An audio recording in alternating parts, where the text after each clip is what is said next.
Hi there, and welcome to Steps 7, 8, and 9. Restate your thesis, restate your claim, and restate the counterclaim. All right, these steps are so similar that they are being recorded together because they are virtually the same.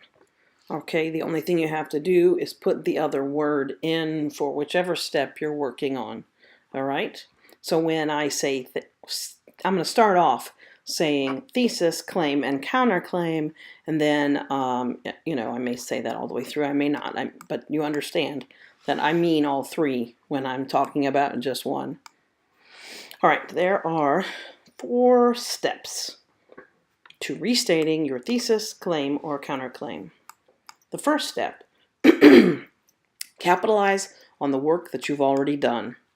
When your reader read your original thesis in the introduction, they haven't read the rest of the essay. But now they have. Use that to your advantage. In restating your thesis, claim, or counterclaim, draw on the information you've discussed or relationships you've established throughout your essay. You can use the restated thesis to provide a greater level of sophistication or emotional impact to your original argument. For example, if your initial argument was that buying pets as holiday gifts is dangerous, you might restate your thesis this way. Remember that buying a puppy as a Christmas present might seem like a good idea at the time, but it could end in the tragedy of another homeless dog by Easter. You can restate your thesis to incorporate the relationship you've built with your reader. For example, if your essay was about developing business partnerships, you could begin your restatement by saying something like, as a business person, not only will this make your restatement different from the original, it will help draw connections with important elements from your essay. Step 2. Answer the so what question. A good thesis, claim, and counterclaim will address the so what question. In other words, it will explain why your argument is significant. Why should your reader care about your topic? Revisiting this issue in your restatement will help give your essay the weight it needs. For example, if you have written an essay about alcohol use on college campuses, you could revisit the so what question in your restatement by providing a statement about what that means for students and for college officials. It could look something like this.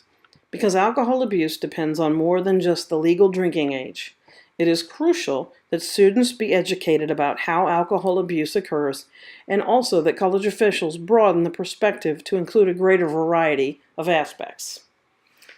Step 3. Avoid cliches. In your restatement of your thesis, claim, or counterclaim, avoid using phrases such as in conclusion or as this essay has shown. These are tired, overworked phrases that signal to the reader your lack of creativity and originality rather than you having a fresh take on what you said in your essay, which is what you want your restatement to achieve. Step 4. Don't apologize. When restating your thesis, claim, or counterclaim, assume that you have proven it and don't make apologies or hedge, which will weaken your essay. Avoid saying things like, it seems like, or it is possible that in the restatement. One exception would be if this conditional language is part of your original thesis statement and your essay is devoted to discussing a topic that is only a possibility, not something you are stating is definitely the case. Otherwise, maintain a level of confidence. While maintaining confidence is crucial to the success of your essay, it's important to acknowledge when opposition exists and not to use absolute statements which may alienate readers.